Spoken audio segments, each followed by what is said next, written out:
perch among the stars as viewers await the moment when the spirit bomb can charge. Hito Yui self-detonates, Yu Hakusho replicates and spits in the spirit well while their chests are pounding hard. Hey there, my Tsunami Generation, and welcome to a very special presentation here at the Absolution Network. I am, of course, your host, Thomas Mattis, and this is our look at AnimeNYC 2018. AnimeNYC is an anime convention that happens in New York City. This is its second year, and it took place just a couple of weeks ago, right before Thanksgiving. And, you know, I wish I would have had this out sooner, but quite frankly, video editing was going slow. A lot of things came up, for which I apologize, and the video wasn't to my liking, so this is kind of like the third time around actually recording all of this, because I want you, the viewer, to have the best quality from me possible. So, you know, rather than put out something that I feel is subpar, you know, it took me a couple weeks. So I'm sorry about that, but it's out, and I took so many pictures of cosplay, and I also have a very short interview with a particular cosplayer that I met there, all to show you that's on the table. And of course, I'm going to give my views and thoughts, pros and cons of AnimeNYC 2018 and whether you should go to AnimeNYC 2019, which happens next year. So with all that said, I say we get right into it, my Tsunami Generation.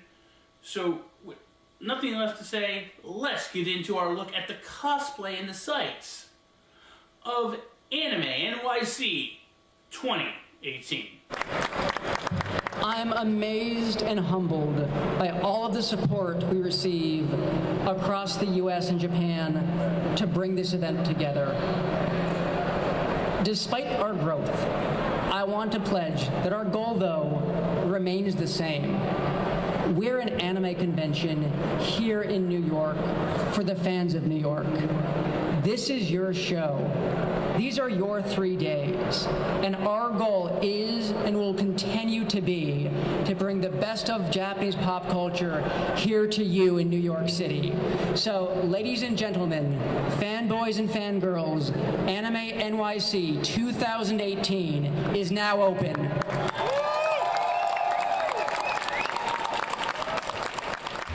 Tsunami is proud to present. Something's coming. Can you feel it? Yeah! Believe it!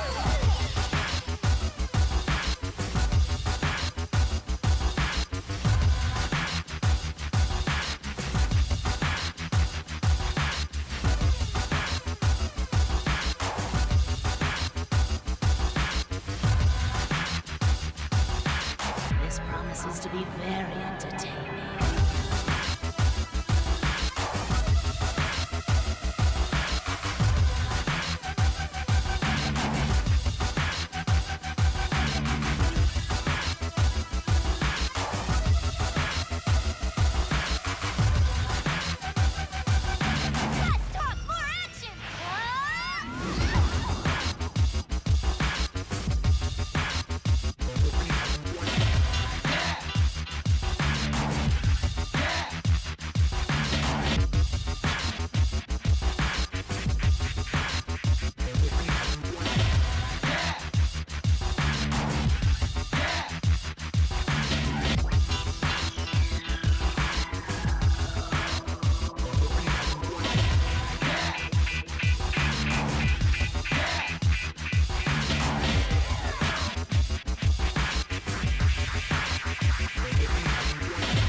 Come now, don't be afraid.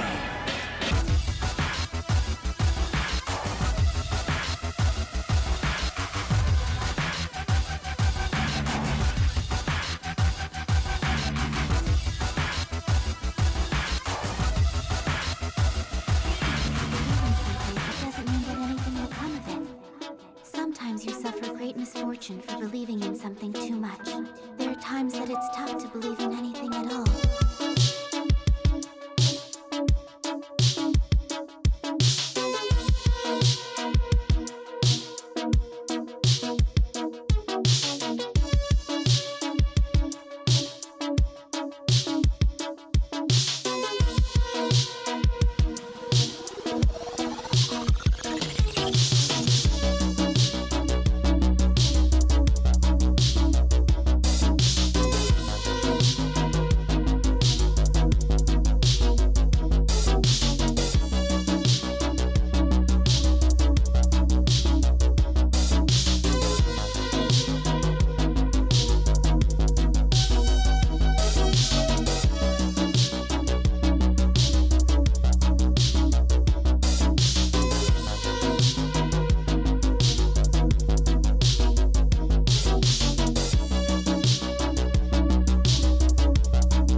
It's not like an intellectual choice. Oh, yeah?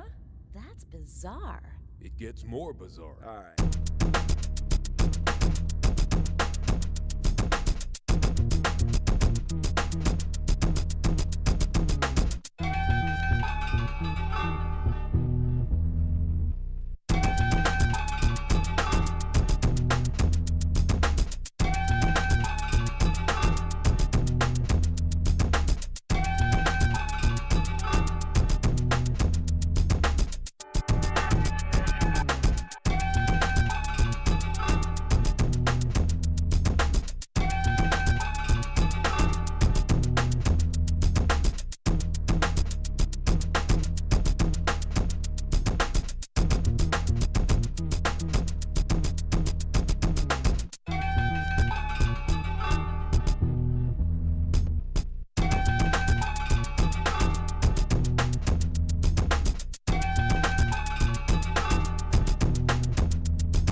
This is your last warning.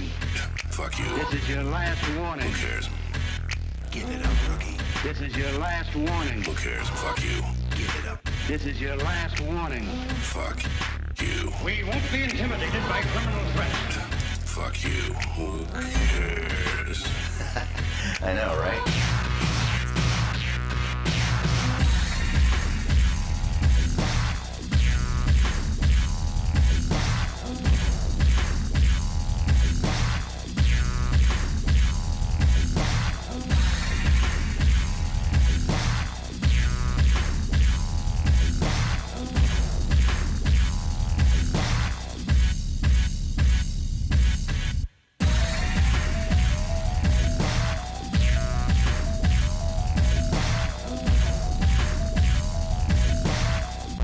Fuck you. Who cares? No, whatever you think is best, brother. Fuck you. Take care of yourself. Who cares? It's all up to you now. Fuck you. What should I be doing? Find cover. It's gonna get too dangerous for you in here.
the hell did I go? Okay. Am I going from the top now? Okay. I am now, overall. Does it really suck that bad?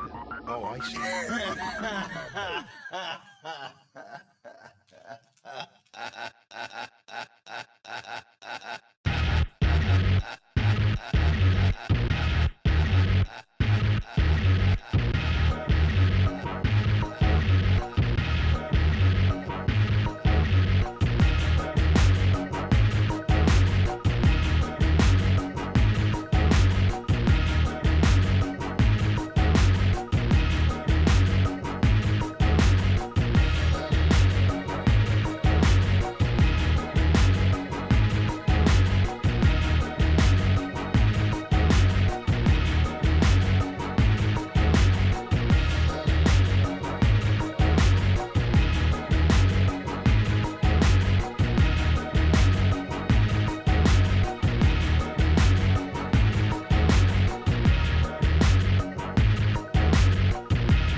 with Tom, who's a extreme cosplayer.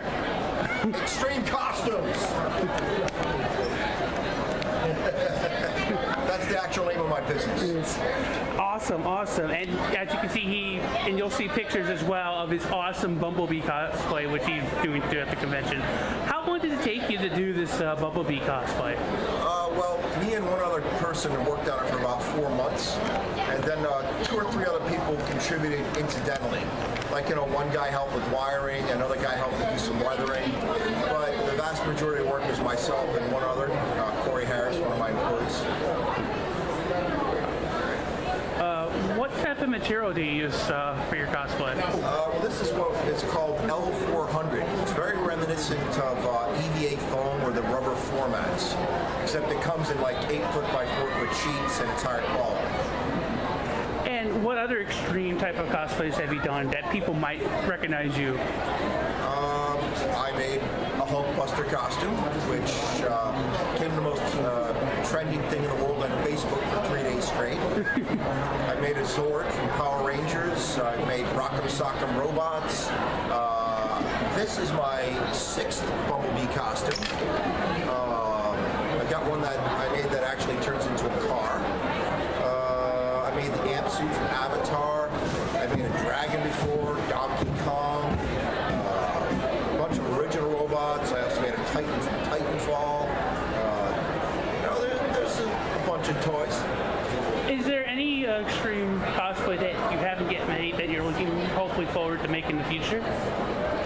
There's a number of things that are on the plate, but sometimes it's economic, sometimes it's time, so everything I make has to be very carefully considered. And what are the next cons you're going to that people might be able to find you? I haven't really mapped that out all that well, but I'm pretty sure I'm going to KatsuCon. I like other conventions, Garden State Comic Fest, Terrific Con. I always go to New York Comic Con, San Diego. Probably going to go to Salt Lake Comic Con. Well, thank you, Tom, for giving us your time, and thank you for your awesome costume. I'm liking this con quite a lot as well. Do you want to let people know your website? You said you had a company. The name of my business is Extreme Costumes. Extreme. So they can find us on YouTube, Instagram, Facebook, Twitter, Twitch, all of them. Thank you, Tom. Uploading Toonami Black Hole Megamix 2K3 now. The fate of the whole world is in my hands.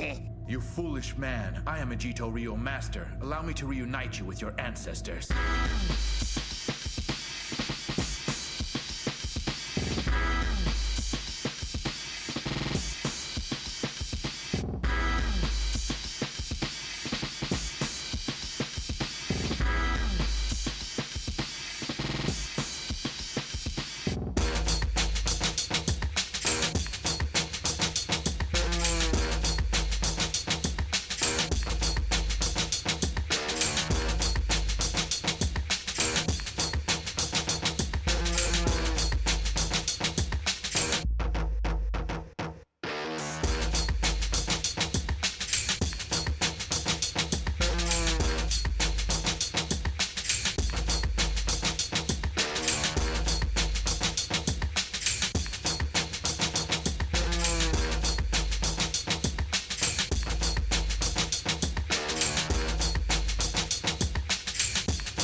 unbelievable destructive power.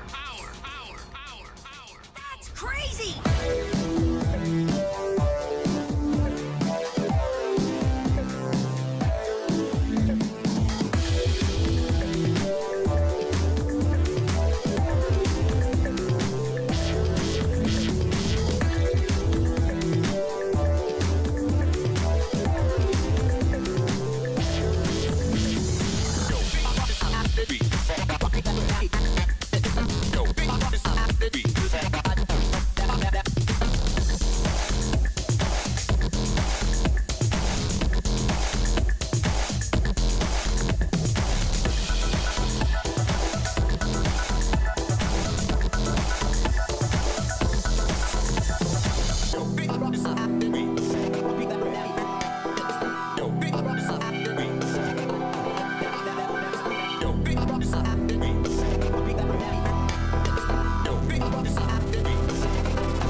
I'm trembling with excitement.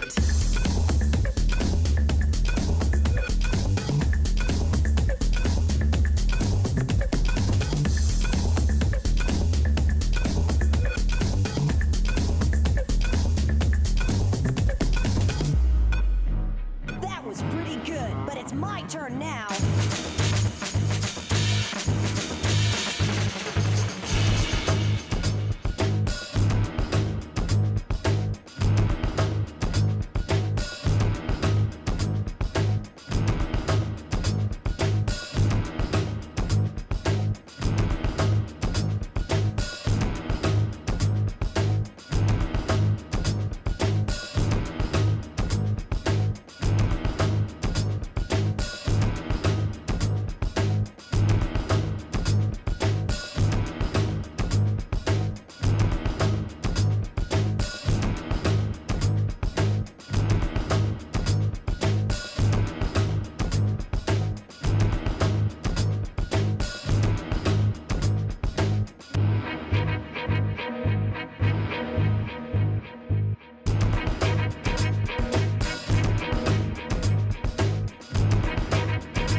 by DJ Clark Nova. Don't sleep on it.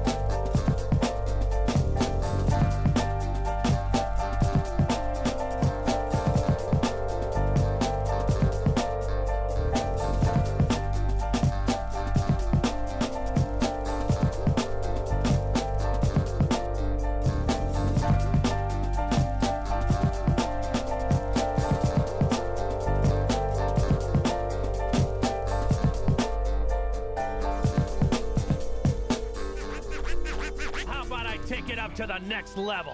Hell yeah! I've still got it, baby!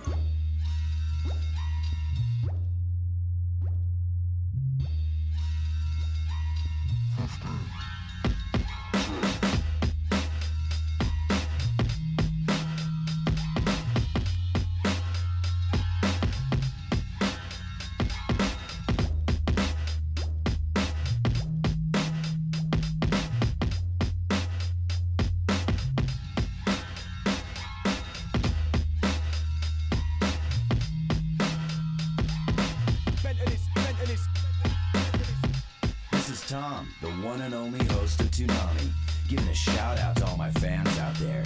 Keep it real.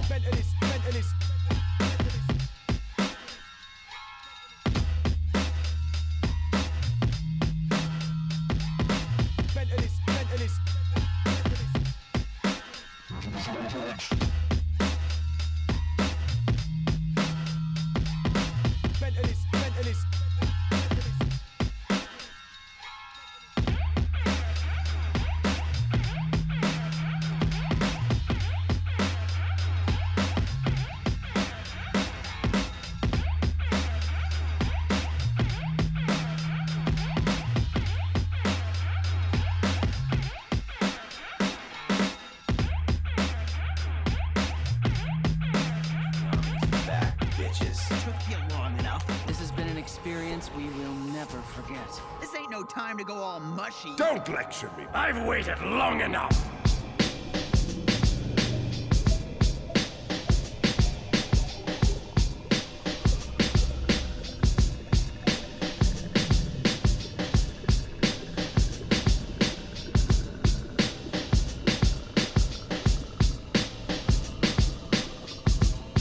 Whenever you're ready.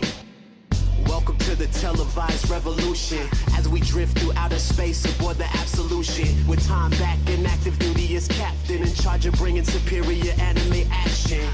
Yeah, you came to the right place if you have a taste for animation in deep space base. Broadcast through your television due to the progress of the Bring Back Toonami Twitter mission. The same block that brought us Sailor Moon and Dragon Ball Z is back, so stay tuned. I remember way back, never leaving my room. I stayed glued to my TV weekday afternoons. Yeah, and thanks to Adult Swim, I have a reason to use the TV in my room again. Cause every night I'll be tuning in since they going back to show in action tunes again. Toonami's back, bitches. Wait, did you say Toonami's back, bitches? That's the official hashtag if you missed it. To celebrate Tom's return to television.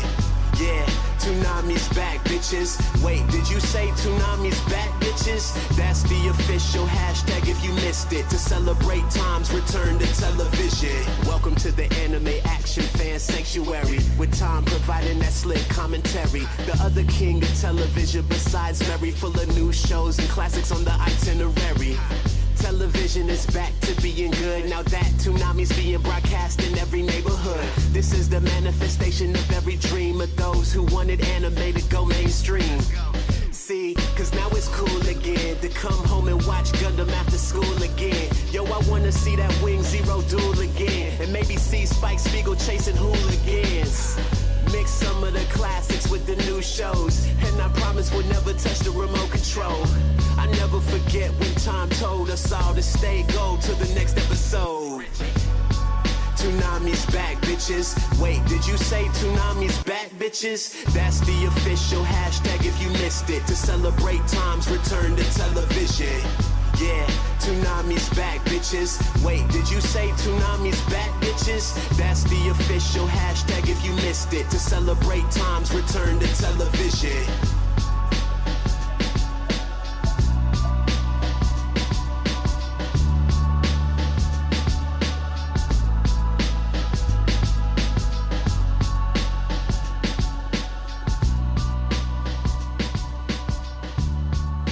and welcome back, and I hope you enjoyed that look into the mini cosplay that I took pictures of at AnimeNYC. And of course, very special thank you to Extreme Costume, Thomas there, for giving us, or should I say giving me, but certainly you the viewer, a little bit of time to interview him, because it was such an extremely wonderful costume, the Bumblebee costume that he did. It was amazing. I wish I would have gotten a picture with him, and you saw also the guy who was in the Voltron costume. There was a moment where they were together, and I wish I wasn't sitting down and eating and had my camera available. I would have taken that picture too, but unfortunately I didn't. So before we get into pros and cons, just a couple. I want to be, completely honest with, what I did at AnimeNYC 2018. I was only there for Friday and Saturday. I was also limited in my time amount. I could only stay till 5 o'clock because, again, I'm by myself. I don't want to be by myself very late in New York City. So I didn't do things like the AnimeNYC, so I can't comment on that musical concert.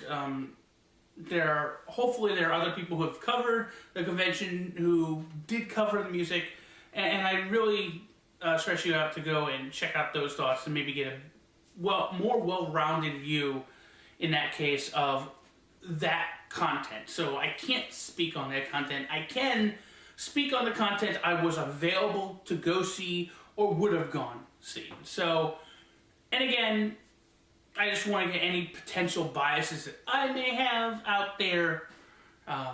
Again, this is just my views on what I think the pros and cons of the convention were. So let's start off with the pros. First of all, the staff, I was going to say for the most part, but really I can't think of a single situation in which the entire convention staff was not friendly and inviting and absolutely professional. And that's something that's a huge pro for any convention being good. I mean, from my standpoint, as long as you have good, caring staff, you're going to have a good convention nonetheless. So, one of the most important things the convention got right off the bat, and that's the staff.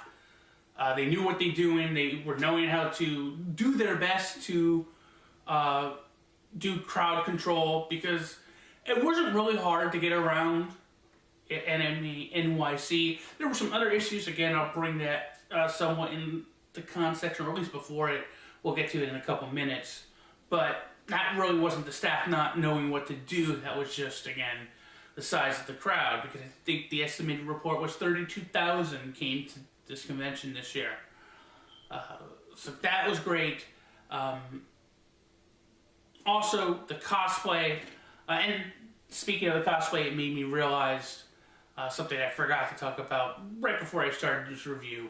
But I'll talk about it here as well. But the cosplay was amazing and really inventive and creative. And that was a blast to see. And again, that goes to more what I felt this convention was, which is, if you remember my AnimeNYC 2018 review, I talked about how AnimeNYC was more of a relaxed sort of fan convention rather than being an industry convention. And thus, the cosplay was more people going what they're comfortable with. It was more like, I like this character, so I'm going to cosplay as this character, or a character that I'm comfortable being in, as opposed to more advanced costumes and going in costumes to be seen and having professionals take your picture and that stuff. But AnimeNYC was more of an industry-driven convention and more about the industry and big reveals by industry guests and industry companies and everything, as we'll talk about when we get to the dealer's room particularly. But that gave it a whole different feel, and you could tell that with the more inventive and creative cosplay that you saw for the most part around AnimeNYC. And of course, the two big cosplay amounts that were at AnimeNYC were My Hero Academia and My Cells at Work, which that was really the surprise of the amount of My Cells at Work cosplay that I saw. It was a pleasant surprise, because you know, AnimeNYC, like, it's this very cute anime, and, you know, it's easy to see that it's an easy cosplay for a lot of people to do, but still very creative. So, again, that was sort of the surprise in the cosplay, but many good cosplay, as you hopefully saw through the photos you just sat through and hopefully watched. So that, and last on the Absolute Pro part was the Artist Alley was amazing. So many wonderful artists. I wish I had money to get art from everybody I love, but I only picked up 2 in particular, and this one I want to show from an artist that it has a website called Robo7. The John Bellatotti Jr. A website called Robo7, which hopefully will be, the website will be on the screen here, but does this absolutely amazing Godzilla art, which hopefully I have plans for in the future. Just absolutely amazing. Go to that site that you just saw be put on the screen and check it out. It is amazing. So much good art in Artist Alley. It was absolutely wonderful. Now for sort of it's not so much of a pro or a con, it's in the middle, and it's really 2 things. Going to the dealer's room. Well, actually I'll leave dealer's room for last because there's a segue into cons from there. But really one was bag checks, and there's nothing really to say about that. It's New York City. Safety is paramount to everybody's importance. But again, it's just, and there were bag checks to Artist Alley and Dealer's Room, and those really weren't bad. For those who know the convention center in New York City, it's there's where they had the panels and the guest signings. You had to go down, and there were 2 entrances to it. But the one that was at the top of the escalator, there was a bag check there, right before the escalator. This is also where the cosplay photo shoots was happening in the area. There was also where there was a coat check there, and that was also where they also had like outflow for people waiting to get into the dealer's room, so particularly early in the morning. So there were times where that small area was just, and you probably saw it in a couple of shots of cosplay that happened in that area, where it seems like there's just mountains of people. It's because it's in that area, and it's just like, it caused very much of a traffic jam to happen in that area. And I think what I would have changed is had the line moved to the side or maybe up the steps or something like that, to where, again, they're not all being funneled into the middle of that area. So it's kind of a con, but not a big con. I mean, it's understandable that you need the bag checks. And then there's the dealer's room, and the dealer's room was alright. And I saw mostly a lot of the same people that I saw at AnimeNYC, so a lot of the same vendors. Though definitely there were more industry people. Like, I've seen Funimation and Sentai Filmworks and VDR, even Crunchyroll AnimeNYC, but also they had like G Kids and some other industry people there. They also, that's where they had the cosplay guests tables set up, so you could buy craft from them and, I guess, get autographs or whichever it is. My main problem is that, to where like all the normal vendors were, the lanes were really small, to the point to where if somebody stopped to look at something in a booth, it caused a traffic jam because you'd have to go around them, and then you'd had to wait for the other line to come and then try to squeeze through, and it just like, it became a mess to like walk through those areas. Like, it took me 15 minutes to go down one of these aisles, and there were about, I'd say like 3 or 4 aisles that were like this, whereas those on the side of where the industry guests and the cosplay, like the lane, there was like 3 of those lanes, and they were like huge. And so my main criticism here is maybe shrink those lanes down just a little bit and transfer some of that lane space to those other 4 lanes to make them a bit larger, give them a bit more space so that people could actually walk through. But speaking again, like I said, speaking of the dealer's room, there's a great segue into cons here, and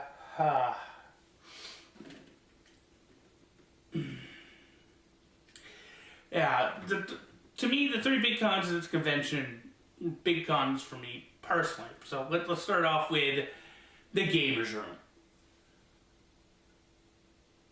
How in New York City is a gamer room for a New York City convention this small little thing of just a couple rows of arcade machines, as a small square corner in the dealer's room? Like, it was almost embarrassing in a way. Like, this is the home of gamers like Sonic Fox, and this is your offering to gamers? It's like, I mean, I'm not expecting a second-year convention to have a gamer room like Otakon, but especially in New York City, I would expect something like what AnimeNYC had. And it's just, it was so disappointing. It's like almost as if gamers were forgotten. Like, and it was just arcade machines. Like, it didn't feel like there was a place for, you know, card gamers or tabletop gamers to sit down and do anything, or anything for sort of independent gamers to show off their wares. Or at least it didn't feel that way. If they were there, I didn't know where to find them.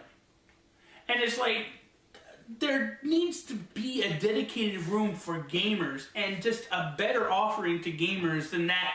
I mean, I didn't even go into the area. I was so embarrassed by seeing how small it was. Just like, it just felt like the arcade and gamers were forgotten in that sense for the convention. And that is something that definitely has to improve. And the other 2 cons, again, full disclosure, are probably more based on my bias. But one is, well, one's not really a con. Let me take that back. It's just, again, I keep looking at this as my bias, but again, every anime convention I've ever gone to, rarely, if at all, ever asked for payment for autographs. It's like every convention I go to, it's like autographs are free, and you know, there was something personal about it, like, you know, got to meet your favorite voice actor, hang out, get a free autograph, really cool like that. And just, you know, and I'm talking about going to AnimeNYC, Metricon, Otakon, so many different conventions where, again, for the most guests, and, you know, usually this one was the Japanese guests, but still, even the Japanese guests a lot of times would also still sign for free. It's something rare to see, to where, and not just the Japanese guests, but the American guests charging for autographs. And again, like I said, I'm probably biased on this. I've been influenced by, particularly when I started going to conventions, running into people like Greg Ayers and some of the members of the old ADV crew that, you know, expressed extreme displeasure in guests charging for autographs, or at least voice actor guests charging for autographs, thinking that, you know, if the convention pays you and flies you out, the least you could do is offer free autographs. So I'm probably biased because of that thought process.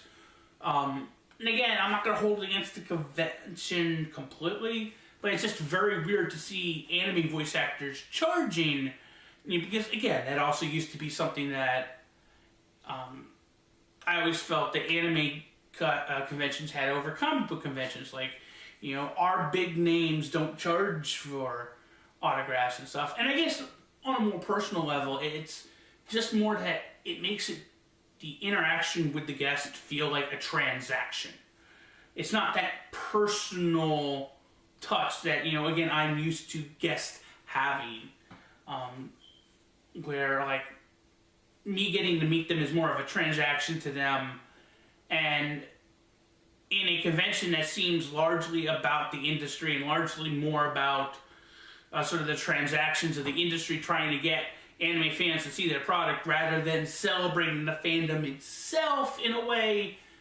And again, there are pros and cons to that. It just kind of turned me off a little bit. But again, I'm probably completely biased about that. I'm not going to sit here and say that they shouldn't charge. It's just my own personal feelings. And again, that's all I can go on here. And again, that's why I'm fully disclosing my bias there. But, to me, what's unacceptable was the panel room situation.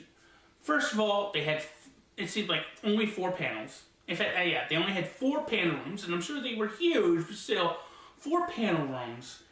And, again, full disclosure, I submitted requests to do a couple panels at the convention, and my ideas were rejected. I think I made it to the final process, and ultimately I wasn't chosen. And again, I am fine with that. This is not about not being chosen. But this is more about it seems like all of the panels for the most part were either industry panels or panels being run by, not industry guests, but people who were working for the industries who had came to the convention and were doing stuff, like just filled with premieres and industry news and all of that. And it seemed like there was really only 5 true panels that were sort of fan-driven panels. 2 were cosplay-driven panels, and then the other 3 were what I like to call the sort of the flavor of the year type of panel, or sort of the popular panel of the year, which in this case are sort of social justice panels. And again, there is nothing wrong with these panels. You know, the whole representation of this group in anime or pop culture are important panels to have. I've done one myself, so it's nothing against those type of panels.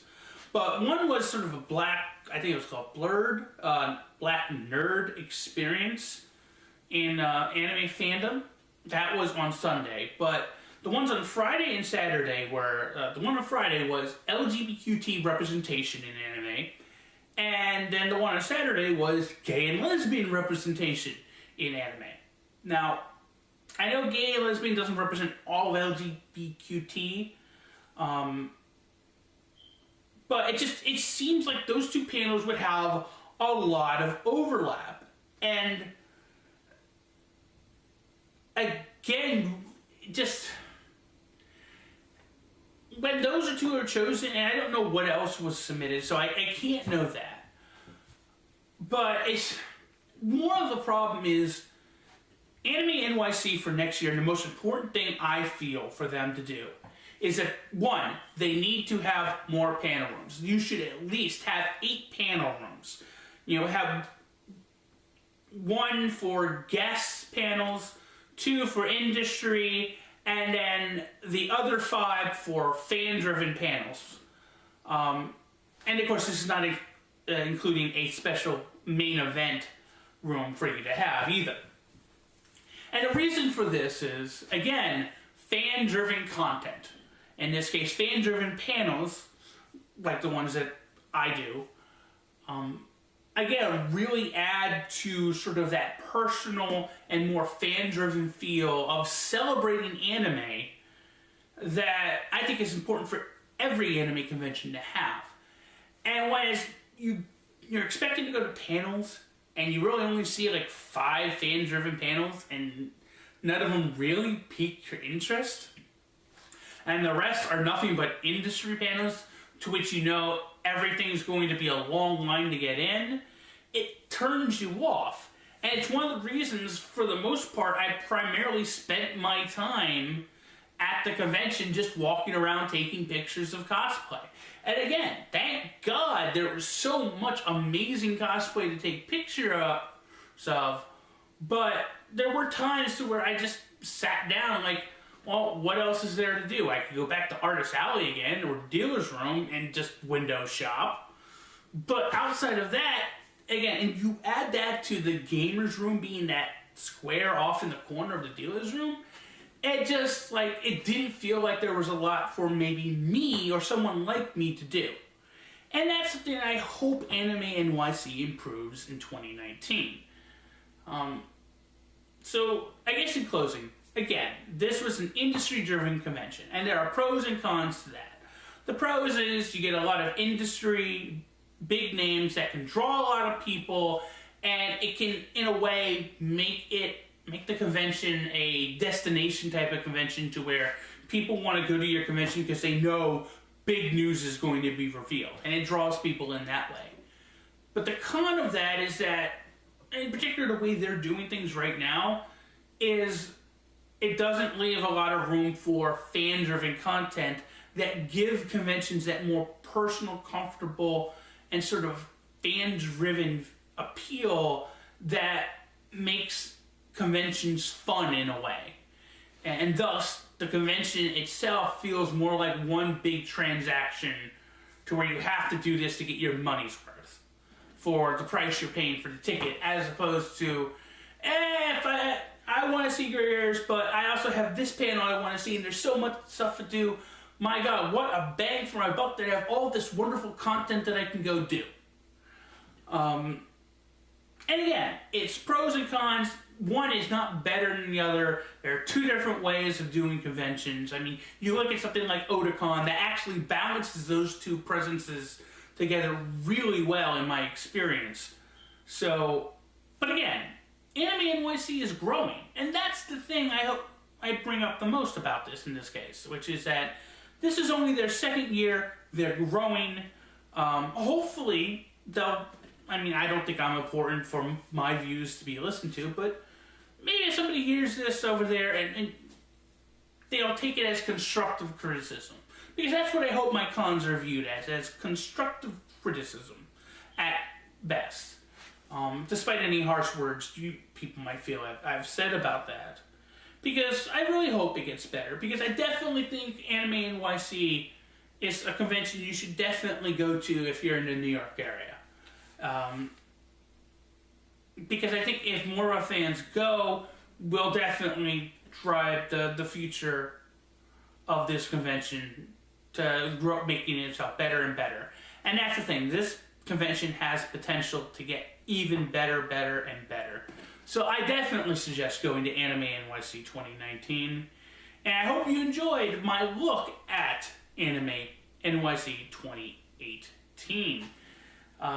With that said, we have one more thing before we go. I know I haven't had any times for regulars out. October, just tough for me. And I was going to, like I said, I was going to review this. Scooby-Doo, Where Are You? Like I said, things happened, and it just doesn't feel right, so... because Halloween's over and everything, and it's already the holiday season, so... Till next year, Scooby-Doo, we will find out where you are. Just don't go to Korea and get chased by your cannibalistic cousin. Till next year. Don't worry. He bounces. But, unfortunately, I don't think Halloween is happy that I sort of skipped over Halloween. I'm not going on to the holiday season.